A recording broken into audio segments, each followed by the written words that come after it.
Okay, wonderful. I'm really looking forward to this tonight. This is special. I've been reading about chicken cock for years. I've tasted it several times at whiskey events, and I've wanted to have them. And we have a list of all these people we're going through, and in no particular order. And Terry, one of our participants, decided to make an introduction himself because he ran into the chicken cock people, and then he sent me an email, and I was like, "What the heck? I'm going to jump on this right now." And so that's where we're ending up with chicken cock here tonight. A few things before we introduce our speakers, our special guest tonight. I can't believe, Eric, is this number 48? Is that what we're on right now? Or 47, Yeah, 48? 48. 48. And that's crazy. Gregg, Matt, just so that you know, we started doing these sessions with the COVID to coincide with the COVID lockdown. Right after COVID lockdown, that's when we started these things. And we were doing them pretty frequently during the lockdown. Now we're doing it less frequently, about every 6 weeks or so. But during COVID, it was about every 2 to 3 weeks. And so we're up to like session 48 here, which is crazy. And sometimes they're hybrid sessions and sometimes they're just Zoom like this. And we always appreciate the time of people like you, which is just great. So actually, Matt, since you were our first connection, Matt, can you please introduce yourself, please? Yeah, so I am Matt Doherty. I started with the company about a year ago, last August. And so right now, well, I started running just Illinois, mainly Chicago and the surrounding suburbs. But now I'm kind of taking over Missouri as well as a territory director. And I get the privilege of kind of setting these things up and kind of letting Gregg do his thing and speak the good word of this chicken cock. That's wonderful. And many of us will recognize Matt from World of Whiskeys. We did help him finish a bottle of Chanticleer. You're welcome. Yeah, no, not so you're welcome, but it's fine. Got to be careful what you tell people you got. My expense report went up a few $100 last month, so that was fun. All right, well, next time, don't tell somebody who knows as many people. Okay? I didn't know you were so popular, Gil. We have a group every year for World of Whiskeys. We get a big discount code. We got a big group there. No, it's okay. As long as Brett brings it into Benny's, I'm happy. Okay, wonderful. So, Gregg, if you could please introduce yourself too and your role with the company. Okay, I'll be glad to. Thanks, Gil. First off, for having me on tonight. But I've been in the whiskey business for a little while anyway. I'm actually celebrated my 45th anniversary last month. So I've been doing this a while, worked for a lot of different companies in various capacities. And my role with Grain and Barrel Spirits, I actually started as a consultant and was helping them with some supply chain issues. And then the founder of the company came to me one day and he shared his vision of wanting to resurrect chicken cock back to Kentucky and bring it back to the high quality prominence the brand was known for many, many years ago. And so he asked me if I would help him do that and serve in the role of master distiller. So for the last, six plus years now, I've been in that role of master distiller and we have resurrected the brand back to Kentucky. And I think we're well on our way to bringing it back to its high quality prominence. Wonderful. So tell me a little bit about just the history of chicken cock. When did it actually get started? And then what was it shuttered and then you brought it back? How did that happen? Yeah, it's a great story, actually. I do tastings all over the country. And the first question I get is, well, where'd you come up with that name? And a lot of people find it interesting and humorous, but it's actually an old brand. It originated in Paris, Kentucky in 1856. A gentleman by the name of James A. Miller built a distillery in Paris, Kentucky, and he was making a whiskey he was so proud of, he felt it was worth crowing about. So that's why he called it chicken cock whiskey. Well, you got to remember in 1856, Americans were still using the Old English language, and the term for a male chicken was a cock. The term rooster didn't come about till late 1800s, early 1900s. So that's where the brand actually got its name. And again, it had a high quality reputation. The brand did great. It flourished up until 1920. 1920 comes along, with it comes Prohibition. And like most distilleries, they shut the distillery down. Well, they sold the brand to a company in Montreal, Canada, and they made a Canadian rye whiskey, and they would bottle that rye whiskey under the chicken cock label, but then they would take that bottle and they sealed it in a tin can. That tin can protected the bottle when they bootleg it back across the border in the U.S. And chicken cock showed up in a number of speakeasies, but one of chicken cock's claims to fame, it was the actual house whiskey at the Cotton Club in Harlem, New York during the Roaring '20s, probably the most famous speakeasy. Wow. Louis Armstrong, Duke Ellington. There's a book on Duke Ellington actually, and in his memoirs, he talks about his favorite whiskey being chicken cock whiskey. They call it the tin can whiskey at the Cotton Club.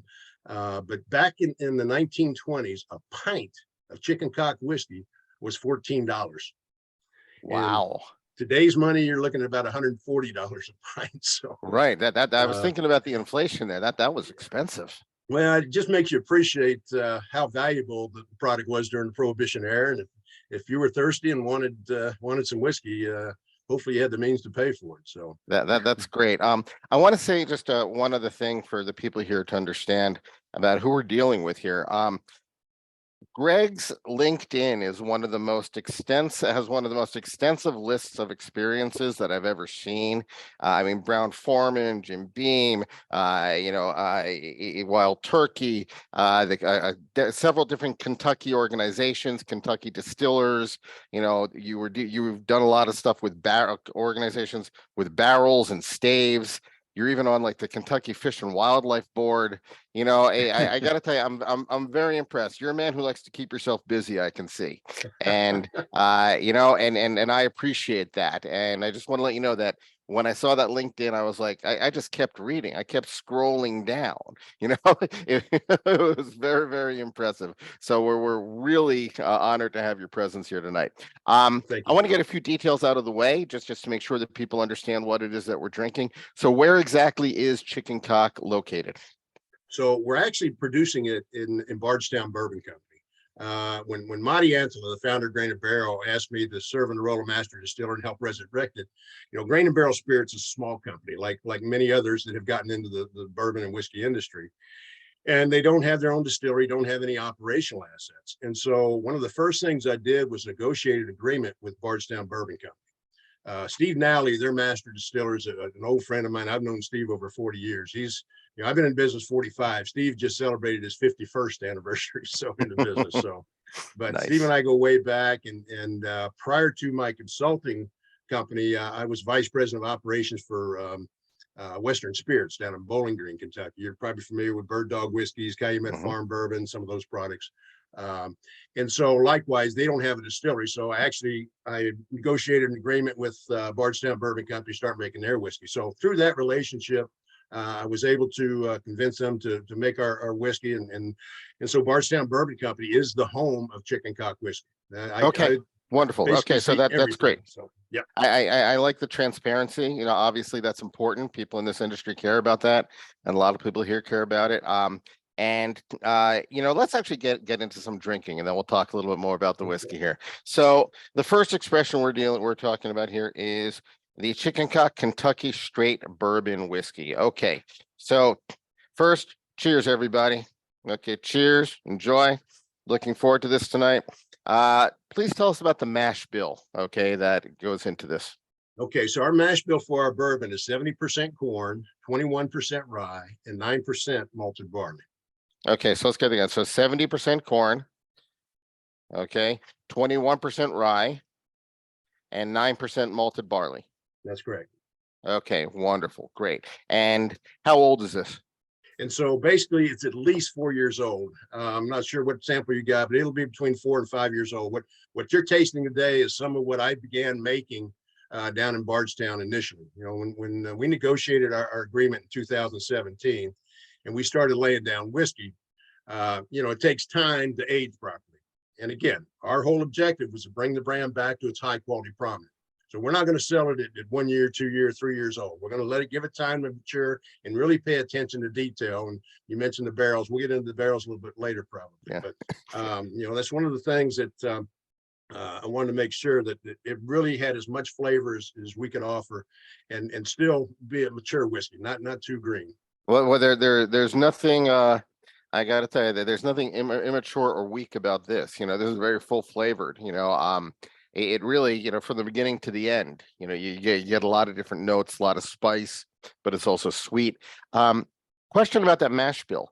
Are you trying to recreate something from the old chicken cock, or is this new but inspired by them? How does that work when you're trying to revive a brand?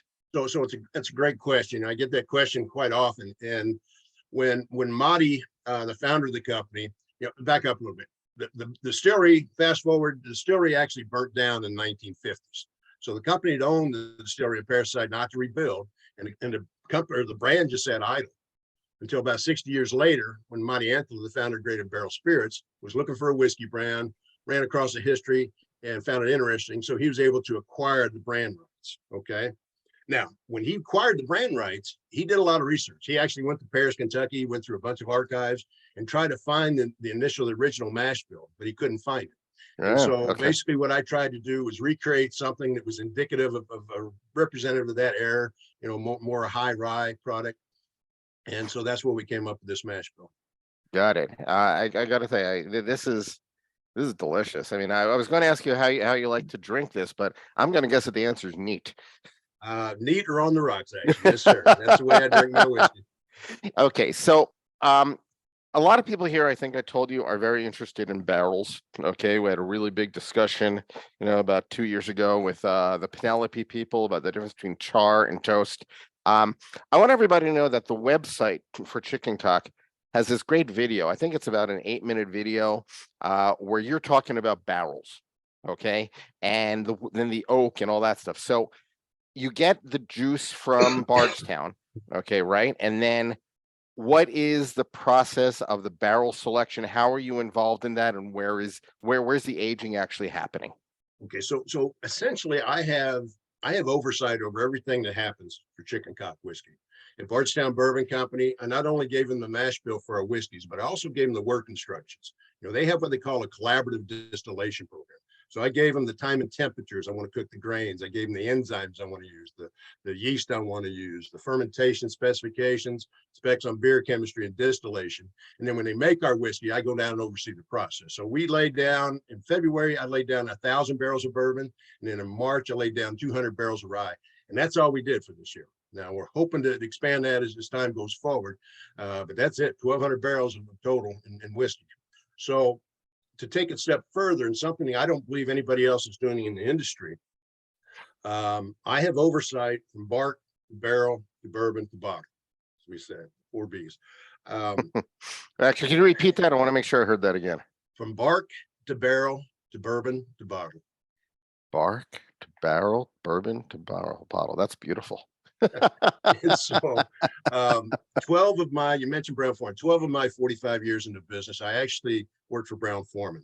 Right. 9 of those 12 years, I managed their cooperage operations. So I've not only made whiskey, aged whiskey, bottled and shipped whiskey, I've also made barrels, and I understand the importance of the barrel, the white oak barrel, to the finished product. 60 to 70% of the flavor in a high quality bottle of whiskey actually comes from that white oak barrel. So it's such a critical component, and it's something that you really want to, pay attention to the detail and get it right, because it can really enhance the quality of your finished product. 60, so it's really that's 60 to 70%. Yes, sir. Okay, and that's one of the reasons why you like the older white oak that you're using that has the tight grain, right? So about the same time that I started working with Grain and Barrel Spirits, I picked up some clients in West Virginia. It's a group of guys, they're members of the they're members of the resort out in White Sulphur Springs, the Greenbrier. I don't know if you're familiar with the Greenbrier. Anyhow, other than the Greenbrier, that whole area of the Appalachian Mountains is pretty economically depressed. And so these guys were looking to create a business to generate jobs for that area. And one of the guys is in the whiskey business. He said, last couple of years, I've had a hard time sourcing barrels. He said, man, we got all kinds of white oak trees in these Appalachian Mountains. Instead of seeing them cut and shipped overseas, why don't we cut them and make barrels? So anyhow, they reached out to a consultant they were using. He picked up the phone and called me and said, hey, Greg, this is right in your wheelhouse. Can you help these guys? So I did. I helped them design a cooperage. I helped them design a stave mill. When they got the stave mill built, I went out and trained their employees how to quarter saw white oak, how to cut staves and heading, what defects to look for, how to edge them up without wasting wood, how to stack it so good airflow through the stacks. And then when they got the cooperage built, I went out and trained their employees how to build a good quality barrel. So through that relationship for Chicken Cock, I've been going out a year in advance, and I go to the stave mill. I go out in the log yard. And usually I'm wading in the mud up to my knees in my muck boots, but I select every log that we use to cut in the staves and heading, and we let it sit outside in natural air dry 9 to 12 months. And about a week and a half before we're scheduled to make our whiskey down in Bardstown, been going back out to West Virginia. Those staves and heading come into the cooperage, and they equalize them down to the 9 to 14% moisture. They're pretty much dried at that point. They just equalize them in a pre-dryer. And then I'm there to ensure that every barrel is constructed properly, every barrel is toasted properly to a medium plus toast, and then every barrel is charred properly to a number 3 level char. Okay, I want to stop you there for a entire second because we have Okay. some people who are new today. Okay. Difference between toast and char.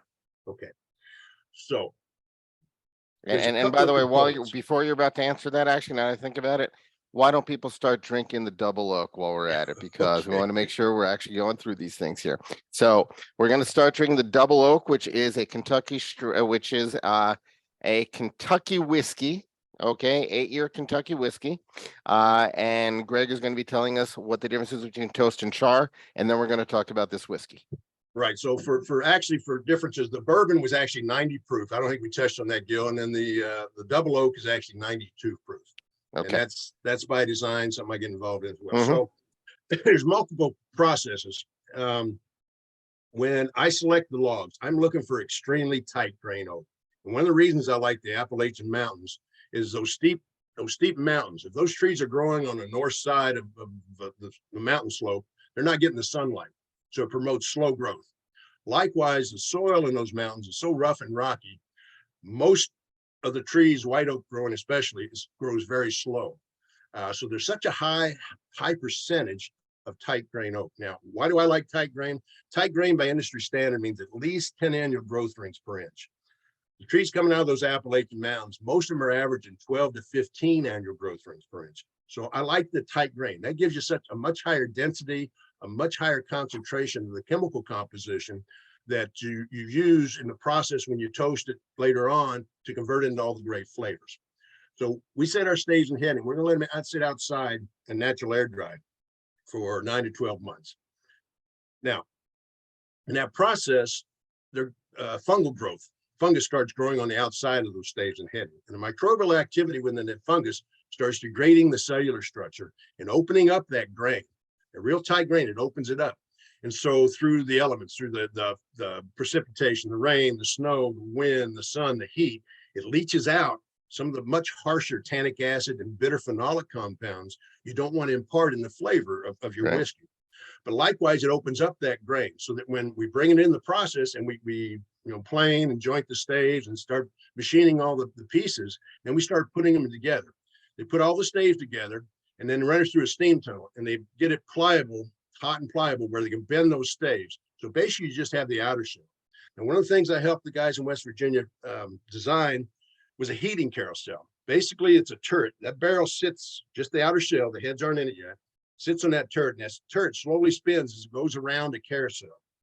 Before it takes off, there's infrared heating elements. It comes down inside the barrel, and it's the same temperature from the bottom of 36 inches, from the bottom of that barrel to the top of the barrel. And so you're getting the same amount of heat penetrating through into that wood. And so as it slowly goes around, remember I said our spec was a medium plus toast. So in that process, you've got one of the reasons why white oak is used when it's quarter sawn, it won't leak. It contains a substance called tyloses. And tyloses is the membrane on the inner surface of the cell. So when you cut that tree, it collapses and it clogs it. So when you quarter saw white oak, it won't leak. Red oak, pin oak, maple, cherry, they don't contain tyloses. You try to make a barrel out of those species of wood and it'll leak, like I said. The other reason why white oak is used, it contains cellulose, hemicellulose, and lignin. Cellulose is a primary cellular structure that keeps it hard and strong. Hemicellulose is where the polysaccharides are, the wood sugars. So when you heat that barrel up, it's just like holding sugar in a spoon. And you hold it over a Bunsen burner. It starts melting and caramelizing. Right, That's where your caramelizing, caramel yeah. flavors are coming. Right. Likewise, when you heat up that barrel and drive that heat deep into the wood, the lignin gets converted into vanillin. And that's where your vanilla flavors are coming from. So what we're doing by natural air drying, number one, and then heating it up and giving it a good deep penetrating toast, I'm converting as much hemicellulose and lignin into those caramel and vanilla flavors as you can get in that barrel. That whiskey is going to soak a half inch into that stave during the maturation period. And so I want to create that flavor, a good full half inch into the wood. Later in the process, I only use a number 3 level char. There's typically 4 levels of char for it being the heaviest. I just created a bunch of great flavor. The last thing I want to do is just burn it away. The char layer, a lot of people think char layer gives it a lot of the flavor and the color. Well, it may enhance the color a little bit, but primarily the char layer works like a charcoal filter. And when you taste that whiskey right off the still, you taste the grain, you taste the corn, the rye, the malted barley, the yeast. And so through the maturation process, the heat of the summer is driving it into the wood, passing through that char layer and pulling it back out in the wintertime. It strips that graininess flavor out and starts picking up all those great caramel and vanilla and sweet oak lactones and all the different flavors that barrel has to offer. Okay, so I've got to tell you, we are getting some amazing comments. People are loving how we are getting into the detail here on this stuff. I think I told Matt when we were first talking that our group is not exactly a whiskey 101 group. You know, sometimes when people would hear that level of detail, they might gloss over. People are geeking out over what you're saying here. And you never know, that's good. I'm glad to hear that. No, sometimes people. No, this is great. Believe me, if I could have said let's get back on focus here, but I know this group and I'm seeing this comments and we might go a little long, and that's fine because we're enjoying this. This is great stuff. One question came up. Are you a chemist? You a biologist? Are you a plant biologist? Well, what's your education? I have a business management degree from Indiana University. Well, there you go. So you're not exactly Dr. Patrick Heist with his plant biology. Pat is one of the most brilliant guys in this industry. Pat is remarkable, and I am not a chemist. Don't claim to be a chemist. Not an engineer. Don't claim to be an engineer. I'm just a guy that started as a frontline supervisor and worked his way up and learned a lot along the way, and was very blessed to be in the right spot at the right time to have those opportunities. So beautiful. So let's talk about this. The double oak. Okay. Yep, okay. So you said that by definition, you're not calling it a bourbon. On the bottle, it says Kentucky whiskey. It's also double oak. So I have a few questions. First, is this isn't Bardstown, is it? No, it is not. Yeah, this is this MGP? No, it is not. It's Kentucky. It says Kentucky on the label, so it is Kentucky. Okay. So backstory on this one. This is one that I did not produce personally. It's 8 years old, of course. Mm-hmm. Right. I started making in 2017, right? Right. So the founder of the company found some whiskey in 2021 that was 7 years old. And what happened was, you go back to 2014 when this whiskey was produced.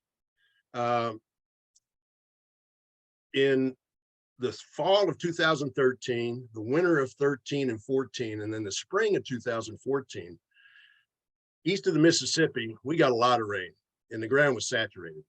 And the loggers couldn't get into the woods to harvest enough white oak logs to supply the industry.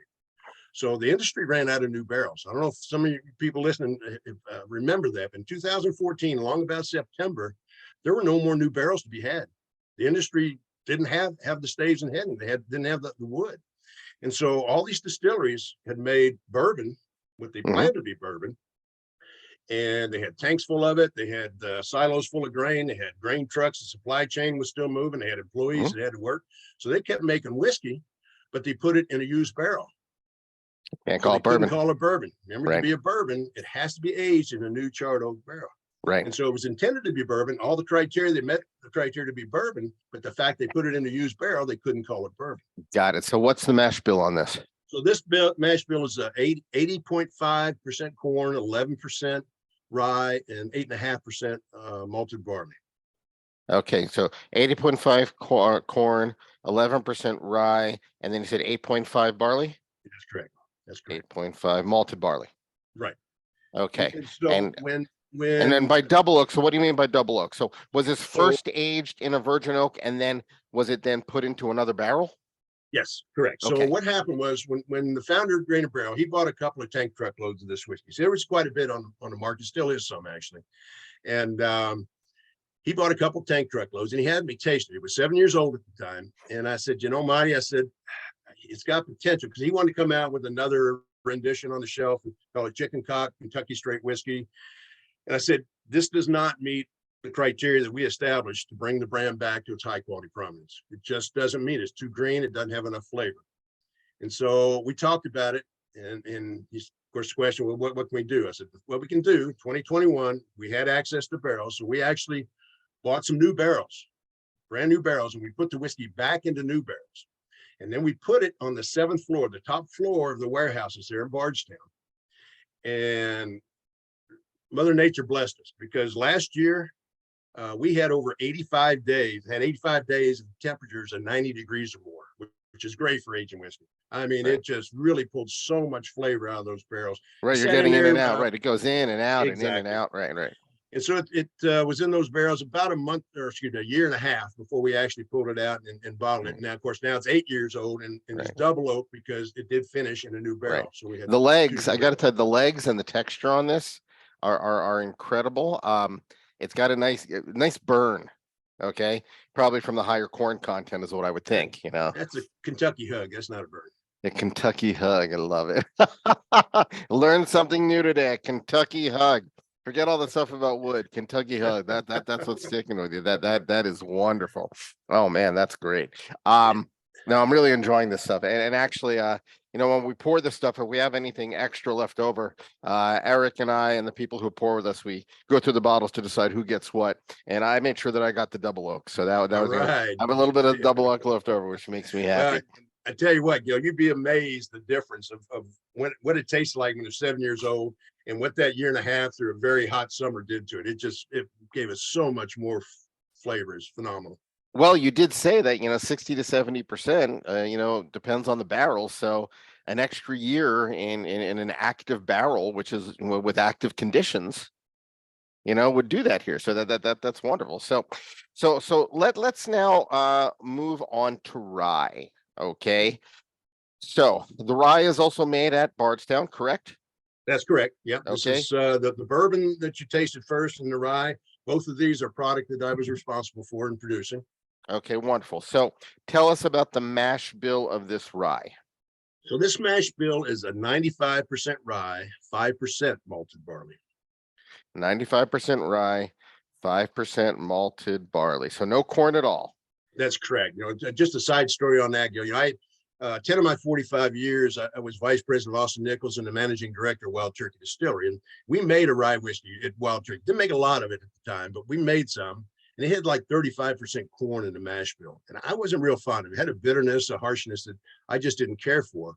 And so when we decided to come out with a rye, I started doing some research, and some of these 95.5s out there I thought were phenomenal. And so we adopted the 95.5 mash bill, and I tweaked some of the work instructions as far as time and temperature, some of the enzymes. And I'm so proud. This came out just phenomenal. I just, I was weaned on bourbon, and I do so many tastings. People come up and say, oh, I'm a bourbon drinker. I don't drink rye. I say, hey, it's free. Try it. 80% of them say, wow, that's phenomenal. I never had a rye like that. And a lot of legs on this too. And Very much. so is this also about 4 years old, do you think? About? What do you think? How old do you think this one is? Just curious. I'm gonna guess between 4 and 5 years old. That's what most people say. If you look on the back label, Oh no, most by the people, I UPC hate that. label, You said most I'm being people, that's a transparent bad now, thing. Gil. Oh, it says aged at least 2 years old. It's about 2.5 years old, actually. wow. The rye, when you Gil, do that you're just barrel like rye, everyone else, man. Just yeah, like that's everyone. amazing. Oh man.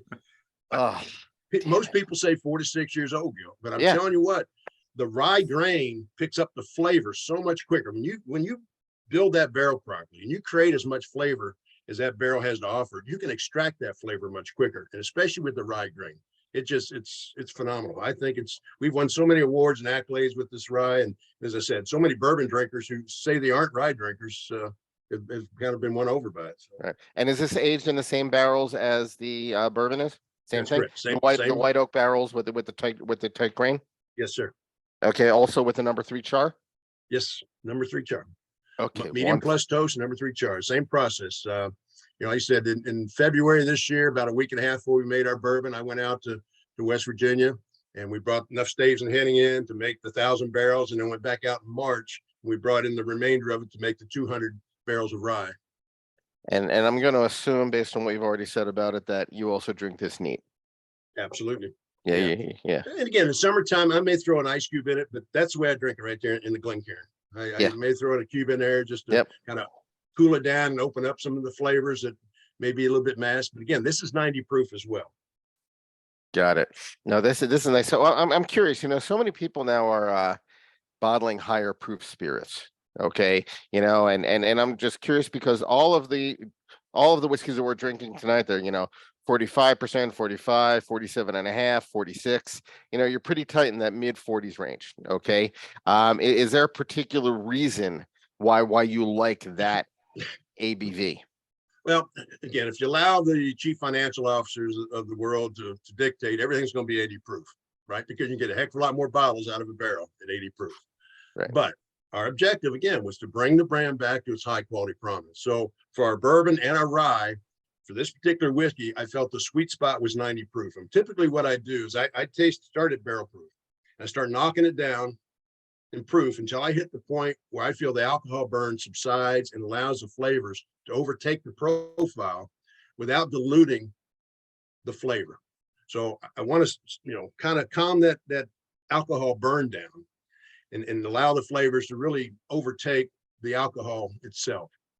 And I think for these two, I mentioned the double oak was 92 proof. And the last one we're going to drink, the Island Rooster, is actually 95 proof. Right. Some of the LTOs like the Chanticleer, the sweet spot on that one was 112. And we've got one coming out this fall as well. It's going to be, I think it was 102.4 proof, I believe. Yeah, but one thing that's nice about this lineup tonight is that we don't have to fight with these. It's like these are they're enjoyable, they're drinkable, they're great and neat. A few people are saying they'd like them in a Manhattan. Somebody said likes to have it neat and then maybe throw in an ice cube. They're easy drinkers, but they're still complex. I love this lineup. It's a great lineup. It's delicious stuff. And what I'd also like to do now is we're getting a lot of questions about the next one, the rum barrel rye, the Owl Rooster. So one first question that I have about the rum barrel rye is this. So obviously, we're talking about the same mash bill, right? Yes, it's the same rye that we just tasted. And it was finished in so rum it's the barrels. same rye. This one's 47.5. The other one was 45. Okay, fine. Now, so is this aged first in the same barrels and then finished in a rum barrel? Is that That's what correct. this is? That's Okay. correct. So how many years is it in your standard barrels? And then tell us about the rum barrels and how long. Okay, so it's our standard rye. So what we just covered, it was at least 2 years old. The rye was at least 2 years old. Every year, Grain and Barrel does what they call LTOs, limited time offering. The Chanticleer you mentioned was an LTO. The Island Rooster's an LTO. And so in 2021, the founder and I got to talking about LTOs for 2022. And I said, I really love the spicy, peppery characters of a rye. I said, I think we could really enhance it with a little sweetness. And he agreed. So I bought 25 rum barrels. They showed up at the distillery in Bardstown in May of 2021. I went down there, jumped up on the trailer the day they arrived. I pulled the bungs out of every barrel to nose them. Sometimes you put barrels, a used barrel in a container and it sits in a port somewhere and, freight gets backed up or whatever, and they can turn sour and get kind of funky on you. But these are all nice, sweet, freshly smelling rum barrels. And so we put our rye in it, but then I would taste it every month. And my concern with finishing a whiskey in a secondary barrel is I don't want to allow that secondary barrel to overpower the base whiskey. I want to maintain the integrity and the character of the base whiskey. All I want to do is enhance it. So I would taste it every month. And after 6 months, I said, boom, that's it. It's got enough sweetness. I want to dump it. So November of 2021, we actually dumped those 25 barrels and we put them in a tank. And we weren't going to bottle it till the first quarter of 2022. But I didn't want any more sweetness. So we stopped the finishing and the aging and that and put it in a tank. And then it was late February of 2022 when we actually bottled it. But again, the sweet spot on this one was 95 proof. And I just love just as much. I've tasted some and not throwing stones at anybody. I have tasted some rye finished in rum barrels. To me, they tasted more like a rum finished in a rye barrel. Too much of a rum flavor. There's a brightness to it. There's something bright about the flavor, like some cinnamon, some vanilla. Somebody here said some like turbinado sugar, there's something here to it, but you're right, it's still the rye. You know, it's definitely still the rye. I don't know. There's something about this that it puts me like on the patio on a hot summer day.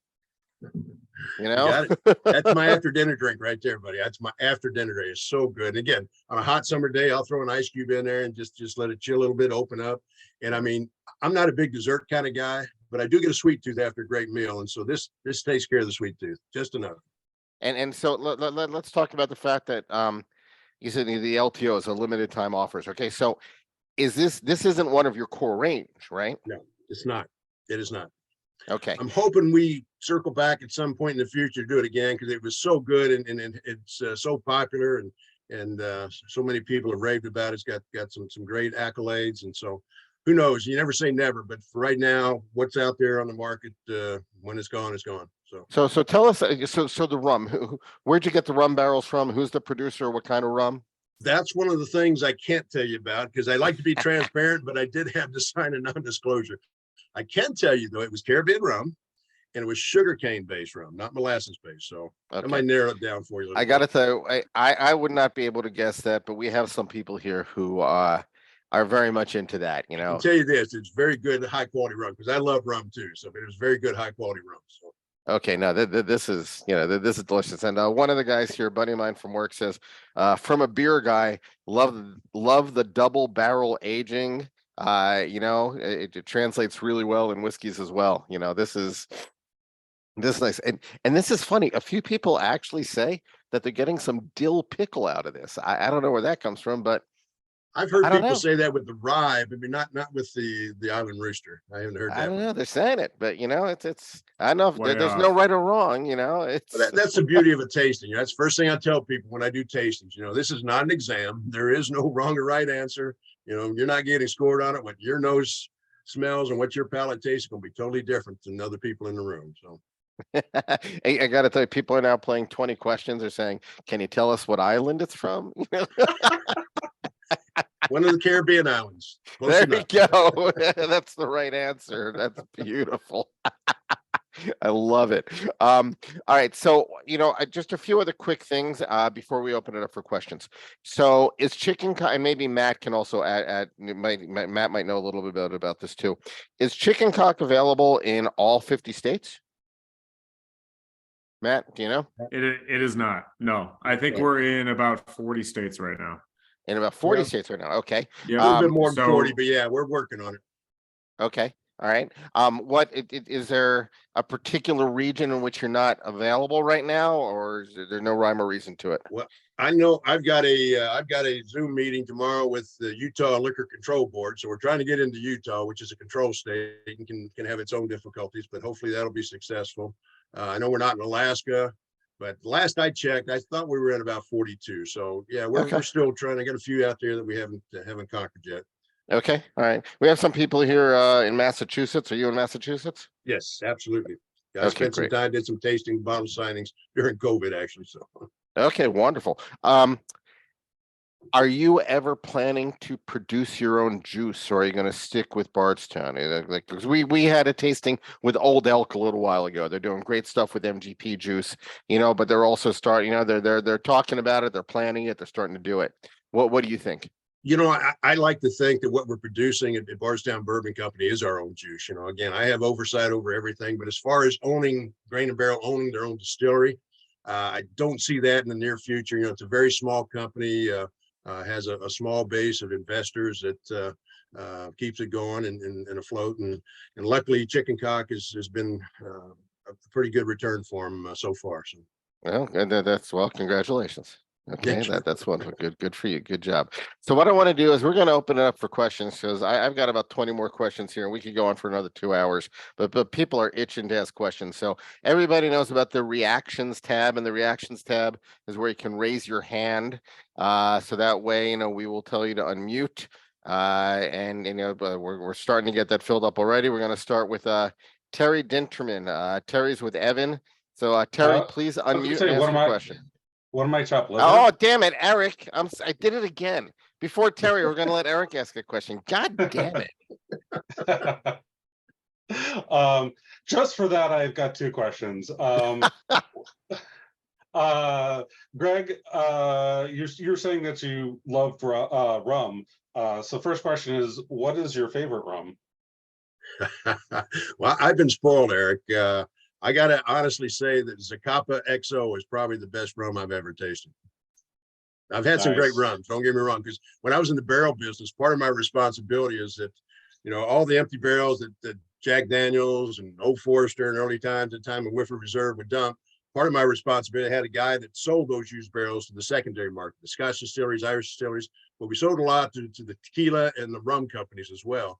And so I got to travel different places and got to sample a lot of great rums. But I think of all the rums I've ever tasted, many great ones out there, but I think the best, in my opinion, was the Zacapa XO. Yeah, that's Wonderful. good.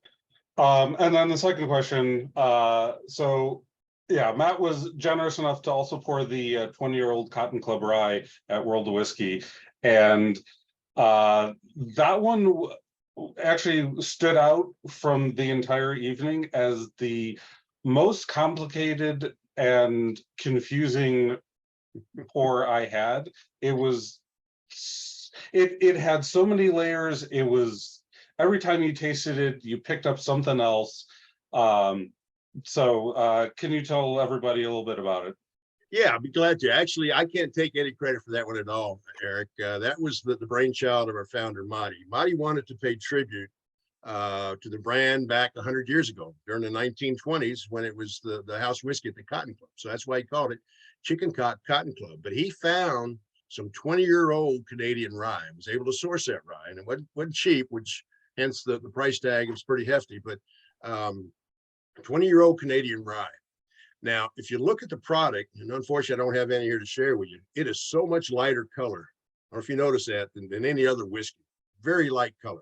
Greg, you want me to go grab a bottle? Show everyone? If you got it, I don't know if anybody, how many people can see it on Facebook, but if you got it there, go ahead. But Yeah. anyhow, it's extremely light in color. And what people need to remember, let's go back to 1920. When 1920 hit, Prohibition hit, right? And so there wasn't but a handful of distilleries that could afford a medicinal alcohol permit in the US. So all these distilleries shut down in the United States. Well, guess what? When those distilleries shut down, all the cooperages shut down too, because they just lost their customer base. So that forced Canadian distilleries to start aging their whiskey in used barrels. And even today, most Canadian whiskey is aged in used barrel. So that Cotton Club rye, that 20-year-old rye, based on that color, I'd say it was probably the third time that barrel was used. And it sat in that barrel for 20 years. But every time you use that barrel, there's less flavor to extract, less color to extract.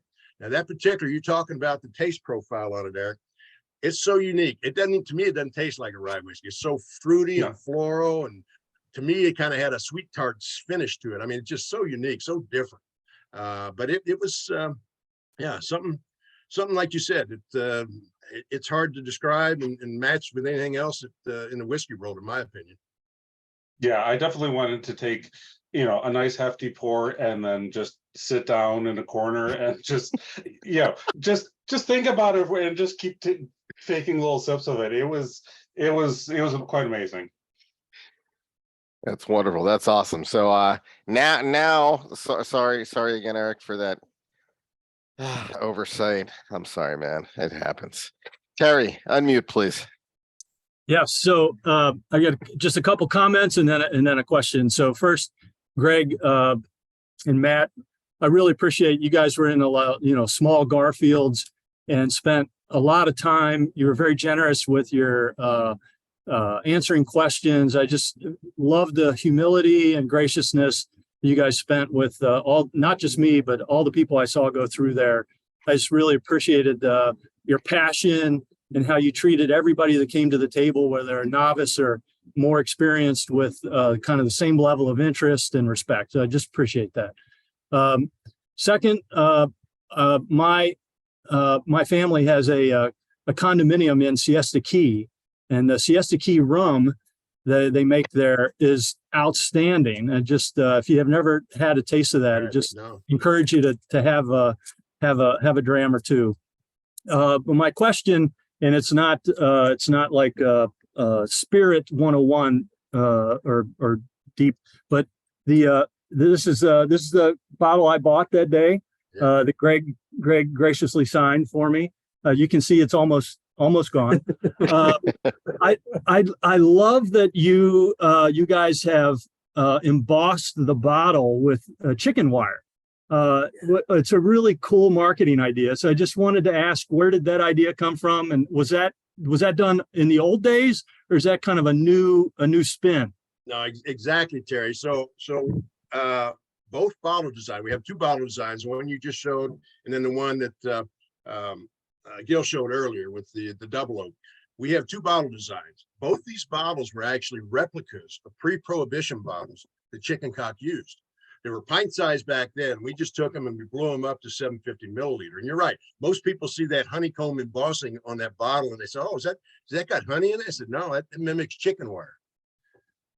And the other one, it's got a starburst pattern, we call it the starburst embossing, but it has the old fashioned jigger cap that you can screw off and use as a shot glass, So, but yeah. I love that top. I love that top can be used as a shot glass. That's brilliant. Yeah. I usually don't use the shot glass. I either pour or drink. So, of course. Terry, do you have any other questions?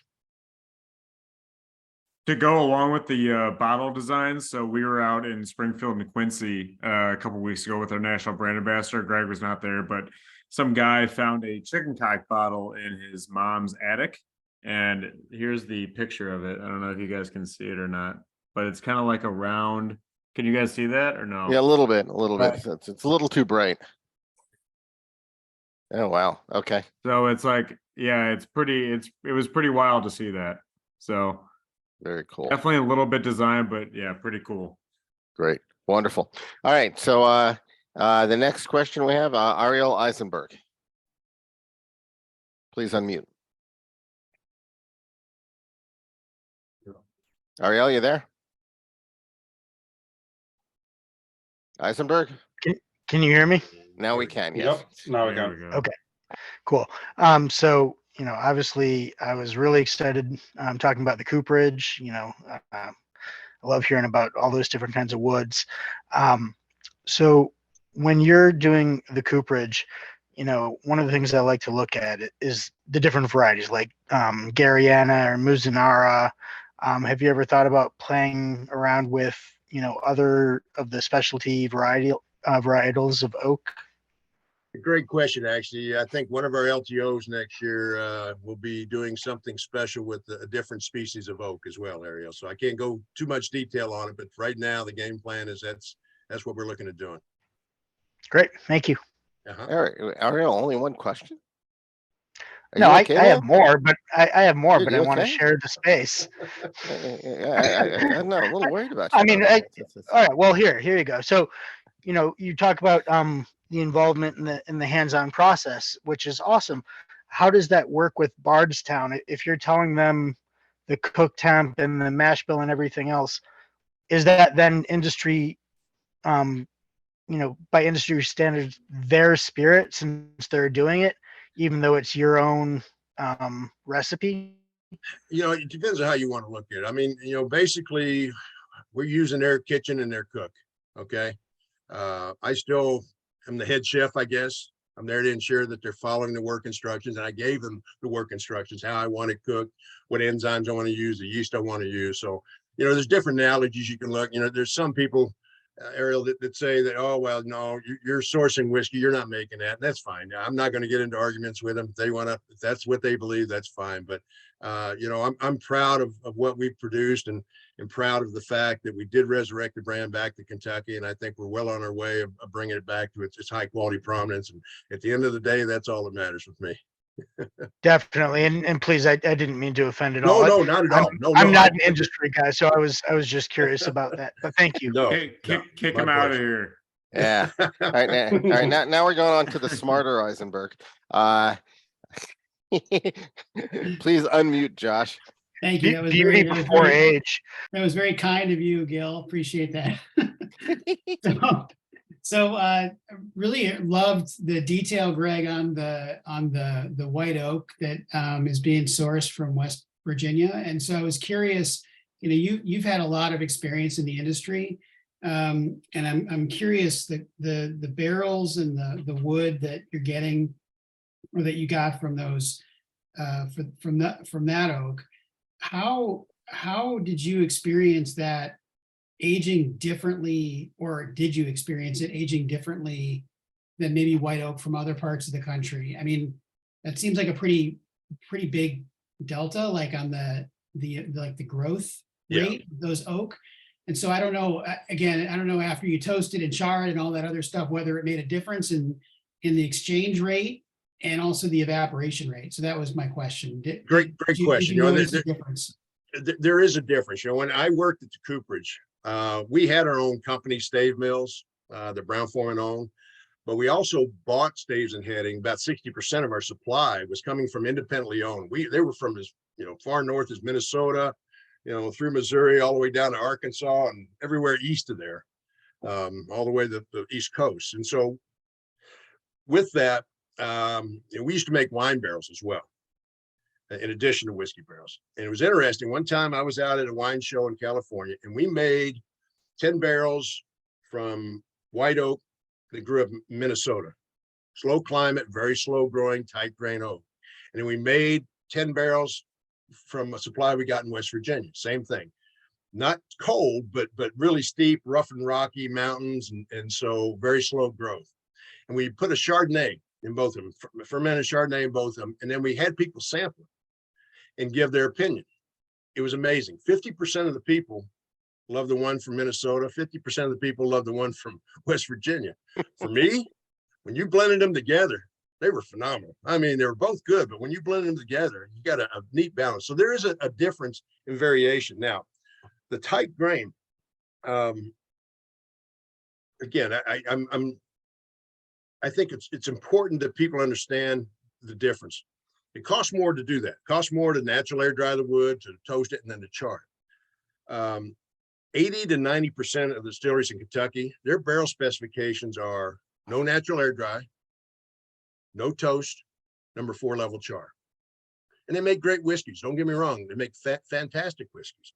But when you do that, you got about an 1/8 inch of a char, number 4 level. And then you get about a 1/16 of a layer, what they call the red layer, the conversion of the hemicellulose and lignin. So you've done something with 3/16 of an inch of wood. Well, that whiskey is going to soak a 1/2 inch into that stave. So there's 5/16 of an inch. You didn't even create any flavor. So taking the extent and paying them more money. Now, why do companies do that? Yeah, it's economics. And I'm not knocking Jim Beam, but Jim Beam fills over 500,000 barrels a year. Well, to do that, it's going to cost you at least $50, probably closer to $75, $50 more a barrel to natural air dry the wood, to toast it, and then char it. $50 times 500,000, there's $25 million they didn't have to spend on barrels. And so there's economic reasons. They're still making great whiskey, but we're so small that I can pay attention to those details. And I taste our whiskey every 6 months. Our 4-year-old, and based on my palate, is closer to most 6-year-old. I don't believe in accelerated maturation, but after 4 years, I've created so much more flavor that I can extract. If I get the right hot summers and the cold winters, man, we can pull out so much more flavor that wood has to offer. Make sense? Great answer. Yeah, that was is a awesome. great Thank you answer. so much for the detail. Really appreciate it. Wonderful. Todd Coe, please unmute. Yeah. Hi, Greg. So I wanted to talk a little bit about the Chanticleer. I know only a handful of us got to try it at the World of Whiskeys, so it's not sadly, it's not one of the samples that we have in front of us. But I was really intrigued by it when I got to taste it. I wish I'd had a little more time to think about it, but I understand it's cognac barrel finish, right? That's correct.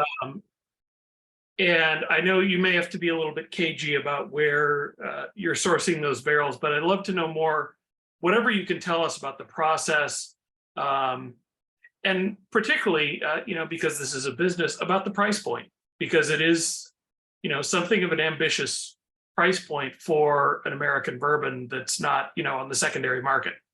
I'm just curious. Yeah. So the chicken cock Chanticleer. First off, Chanticleer is French for rooster.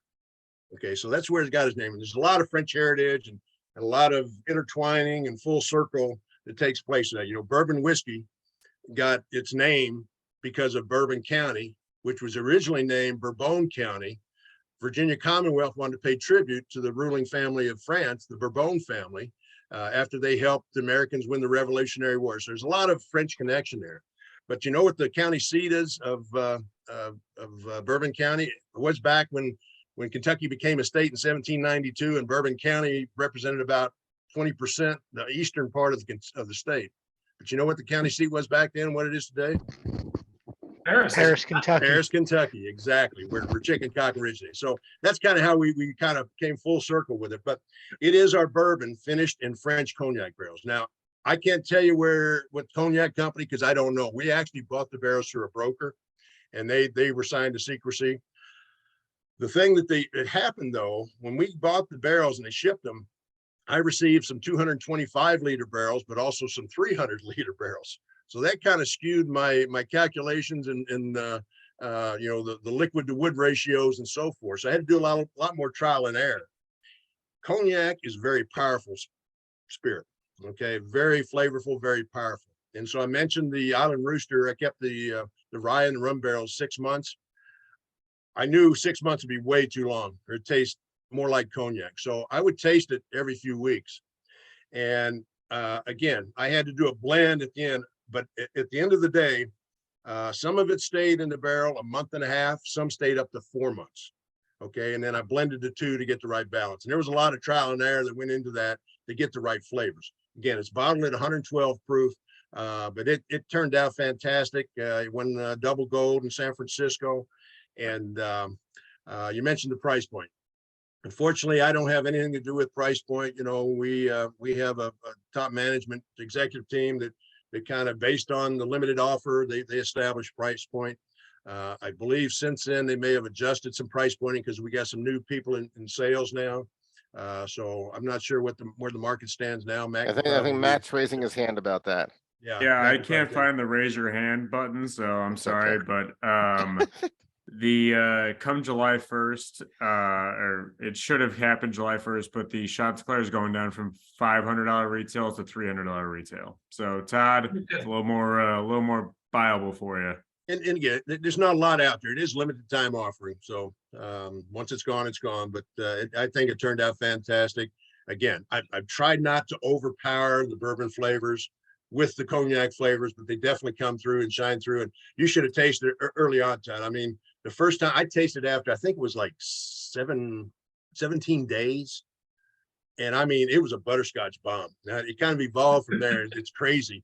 But it evolved, and just the flavors are just, I mean, so complex. They're really, really tasty. Yeah, I mean, one of the remarkable things is it's not a grape bomb like a lot of cognac finished whiskeys tend to be. It's a lot more complex than that. Yeah. I'm not saying it's not worth the price point. I was just curious about where that came from. So I appreciate valid question. all the answers. Thank you. Wonderful. All right, we're going to go on to Jason Litwalk. Jason, please unmute. Thank you. And Gil, thank you for dropping off the samples. Appreciate the direct delivery. My pleasure. Quick question for you. Some of these questions have kind of a culmination of some of the questions that have been asked already, but I'm interested in the convergence of, you mentioned the CFOs and the executives on the team versus yourself, and how that trial and error and following trends or creating trends discussion happens, and whether or not, like finishing a bottle in a rum cask, how many you choose to do that with, and what that discussion is like, and how much freedom you have to test things out in a single barrel or 2 barrels, and how long that process is. If you have an idea, is that a 5-year time horizon for your idea to come to fruition, to say, this is great, let's do this on a run, and then it's 10 years until your baby comes to the world? And then, as a corollary to that, sorry, complex question, how do you feel about limited releases in general, not only yours, but from other distilleries, in terms of, this is something amazing, there's 50 barrels in the world, and then it's done, as opposed to, we'll use a Chicago restaurant like Alinea that has something amazing, but they can do it every night because they've figured it out, and it's a limited set of people, but they can do it for 10 years. And what's that like for you? Man, you just opened a can of worms, Jason. Jesus. Oh, God. All right. I I'm not just want to sure. warn people. I got to tell everybody it's already a little bit after 8 o'clock. Just to let everyone know, we're obviously going a little bit long tonight. Nothing wrong with that. Just want to make sure people are paying attention to the clock in Yeah. case they need to go anywhere. Okay. Okay. So, You pour 95 proof, you get 95 proof questions, you know? So real quick, I'll try to condense that as much as I can, Jason, and sorry if I leave anything out, but there's a lot of questions, interrelated questions within that. You know, when I first met Marty, the founder, and he asked me to help him resurrect the brand again, everything we've done and are doing is to bring the brand back to its high quality promise. The brand had a great reputation many, many years ago. And, you know, most people that knew it are no longer alive, unfortunately. As far as the freedom that I have, I've had quite a bit of freedom thus far. Unfortunately, like my many small companies, we've got a small group of investors who at the end of the day, you know, they're wanting to see a nice return on their investment. However, the balance is that no, we're not going to bottle everything at 80 proof and get as many bottles out of a barrel, because that's not the objective. If they start doing that, I'm sorry, I'll probably find another gig. But you know, I've worked a long time in this industry. I think I've established a pretty decent reputation in the industry, and I'm proud of what I've been able to accomplish. But by the same token, I'm having a blast. You know, I get to take 45 years of industry experience and knowledge and really funnel it into this one brand and really pay attention to detail thus far and do some of the neat things. As far as a small volume of LTOs, I really can't tell you. There's a lot of companies doing it, and a lot of it has to do with money. Again, we're a small company. When you get investors invest money, you do what you can with the money you've got. And so, you know, as I said, you got to run or walk before you run, and I'm not sure we even at a slow trot yet, but we're gaining ground. So I know that probably didn't answer all your questions, Jason, but in a nutshell, that's kind of the best I can do for you. Anything that I didn't answer, you want to rephrase or ask again? oh man, you're giving them another chance there. Well, that's okay. I apologize, because that was a big answer. The one thing as you know, if you're a chef in the kitchen, how many different variations within a single barrel can you try out before you have to start all over again and wait for the next batch to kind of mature? How much freedom are you given to determine, I want to finish this in a rum cast, I want this to be a different mixture of rye versus malted versus corn? You know, I've had quite a bit of flexibility with that. I won't say free reign, because again, you know, as a company has grown a little bit, you know, we've got a broader spectrum of executive management people who are involved in a lot of those decision-making processes. And, you know, while I may not always have, you know, the ultimate answer, again, we've got other people and investors that we need to meet their objectives as well. So, but there's a good balance here. There's a good balance. And again, right now I'm still enjoying the involvement I have and the input I have. And you know, hopefully people are listening. They have thus far. So Great. Wonderful. Yadida, please unmute yourself. Hey guys, hear me? I can't actually tell if I'm unmuted. good. You're good. You're There good. You you can go. talk. Perfect. We hear you. All right, Greg, this is actually the kind of like the opposite end of the question that you just answered. When you started talking about the revival of the brand and how you designed the mash bill for the straight bourbon, what you said was you weren't able to recover the original recipes. So instead, you created a new recipe that picked up on the historical character of the brand. So I was hoping you would speak a little bit for your core expressions about, first of all, what period of history? You're talking the 1850s, you're talking the heyday of the 20s, but also what characteristics, in addition to the market position as a premium product based in Kentucky, what characteristics of your core expressions are you trying to achieve? So I guess it goes back to the 1856. You know, the brand's older than Jack Daniels. It started before the Civil War. And so when whiskey knowledgeable immigrants who came over from Europe, you you know, they got opportunities for land grants or whatever out west and move west. And so how they got through the Appalachian Mountains without a super highway, got me. Cause I mean, I just can't imagine anybody making it through those mountains alive, but they did. And when they got to the rolling fields of Kentucky, you know, they found fertile soil, they found great water. The tributaries are all limestone filtered, you know, beds. And so it was ideal condition. But, you know, most of the whiskey making knowledge in Europe was malted barley and rye. You know, you look at most of your early whiskeys and they were basically rye whiskeys. And then what they happened to find was that, man, corn is a great grain. It's got plenty of starch. We can make lots of good fermentable sugar with it. And it was easy to grow and economically more feasible to grow. So that's why corn eventually became over. So, you know, people say, you know, it's a high rye bourbon. To me, 21% by comparison is a high rye bourbon. I've seen some higher, but I've also heard people say, you know, Wild Turkey's a high rye bourbon. And I have to beg to differ. You know, Wild Turkey's mash bill is 75% corn, 13% rye, 12% malted barley.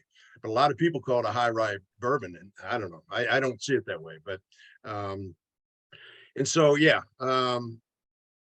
that's the recipe that I felt that was more indicative of that time period, 1856. And so that's kind of what we kind of set as a benchmark. Right. Wonderful. Yadira, does that answer your question? It kind of does. I mean, it sounds like what you're saying is that you're really hearkening back to distillers whose expertise was maybe coming from rye, and then trying to mix that with the corn that was really the main grain that was available to them in their new environment.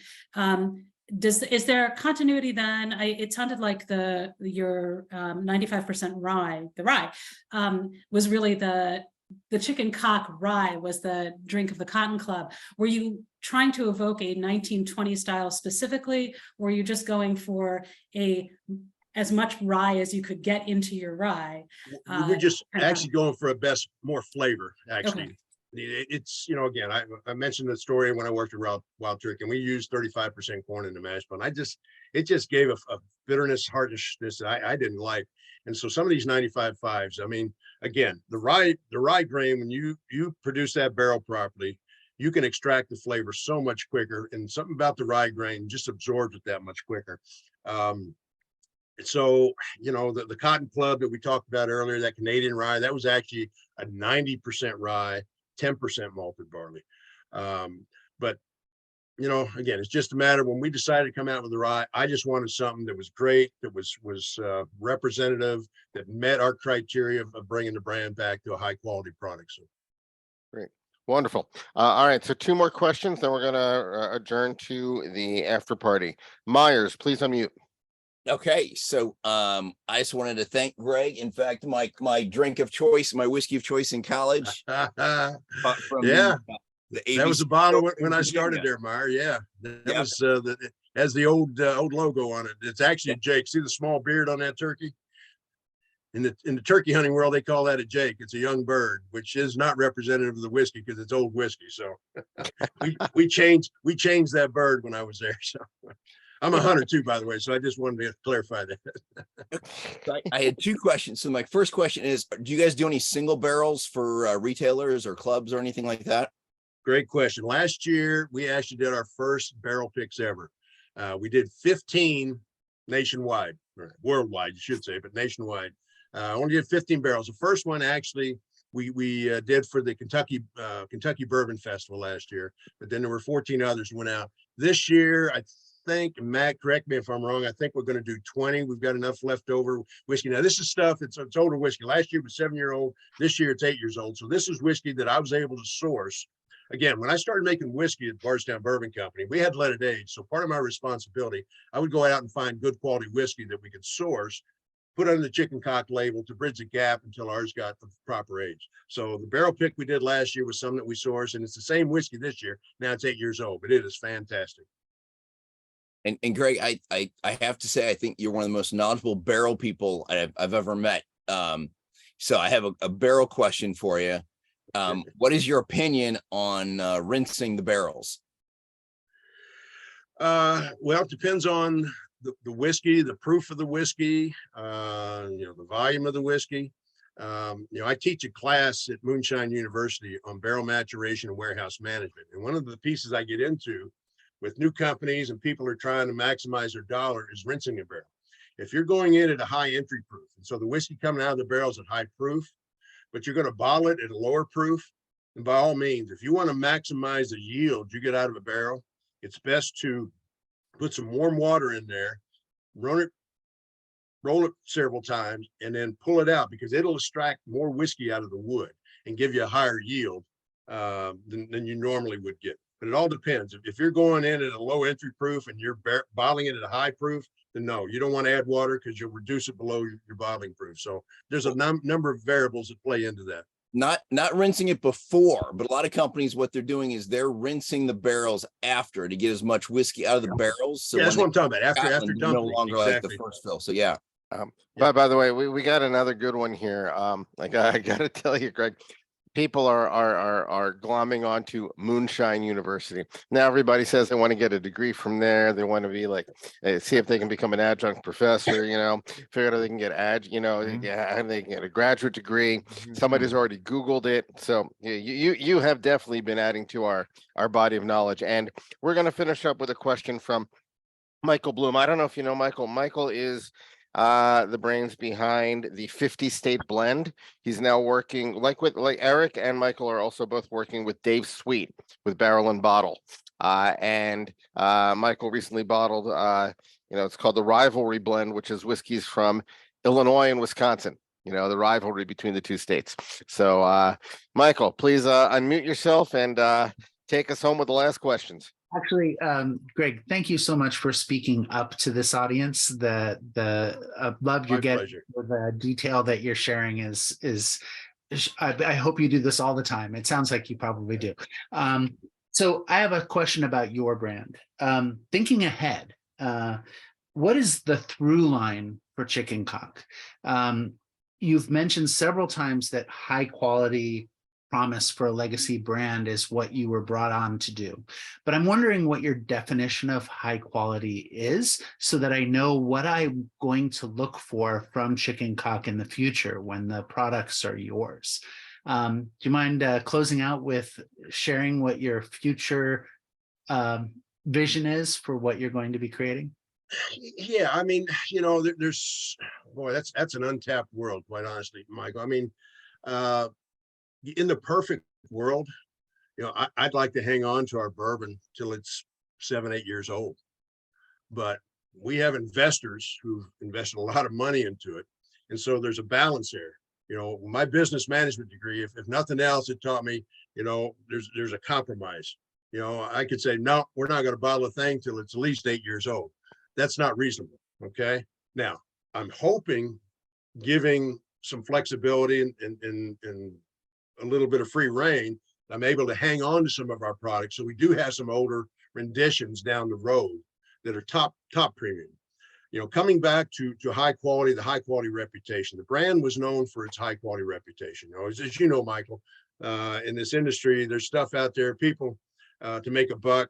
I mean, as soon as it's 2 years old, they're putting it in a bottle and calling it, truth is, if you meet the 4 criteria, or actually 5 criteria, it's bourbon day one, it goes into that new barrel. Okay. Now you can't call it straight bourbon until it's 2 years old. So there's so many people that are trying to get the payback so quick. And, that's not different. Most investors are like that. They want to make as much money as they can, as quick as they can. But with the whiskey industry, you got to have patience. And so it takes time. Luckily, when I embarked on this journey with Grain and Barrel Spirits, I've had some flexibility and said, okay, nothing gets bottled at least, as far as our bourbon until it's at least 4 years old. As I said, the rye, some of the tastings we done, I mean, the flavor was ready. It was ready to bottle. But I'm hoping as we go further that we've got more product that we can offer at an older age and have some very quality barrel picks. God, every place I visit, every retail store, every on-premise, off-premise, everybody wants to do barrel picks, and they're popular. And I'm hoping in the near future we can do more of those, because there really is. There's some fantastic whiskey in some of those barrels. Wonderful. Michael, do you have any follow-up to that, or are you good? Okay, wonderful. Eric, do you have any follow-up questions? Anything you want to ask? Leader, anything? Sorry, no, I'm good, thank you. Okay, Matt, And thank you, Greg and Matt. we haven't heard much from you tonight. Matt, do you have any, before we finish up tonight, Matt, do you have anything you'd like to say? You're still muted. I'm here in Chicago and Illinois, guys. So if you guys have accounts by you that doesn't have chicken cock, or you guys are looking for space or spots that want it, please let me know and I can head out there and try to get it in there so you guys can get a easy bourbon or rye or whatever you want. But yeah, besides that, I appreciate you, Gil and Eric, kind of setting this up and get it going and have a lot of fun. Well, it is a labor of love because we love whiskey and we love learning about it and we love our friends in the community. So what I'd like to do right now, before we turn off the recording, I'd like everybody to unmute. If you're inclined to do so, pour yourself another dram. I'm actually going back to the straight bourbon. You know, that is a damn good bourbon. I love this stuff. And I'd like everybody to please join me in saying a very, very hearty thank you and cheers to Greg and Matt from Chicken Cock. Cheers. Cheers. Hey, thank you. Thank you. Greg, any final words before we turn off the recording? You know, it's our pleasure, Gil. Thank you so much for having Matt and I on again. Since COVID hit, as you mentioned earlier, I mean, I've done so many podcasts and Zoom tastings like this, and you know, I'm the biggest slow tech redneck there is probably in the world. But you adapt and you adjust, and getting to do these types of things been fun. But I love doing with a knowledgeable group like this who get engaged in what you're saying and have great questions, and so it's fun for me. So thank you so much. I've had a blast, and cheers to you guys as well. I appreciate everybody. Thank you very much. Cheers. Eric, please turn off the recording.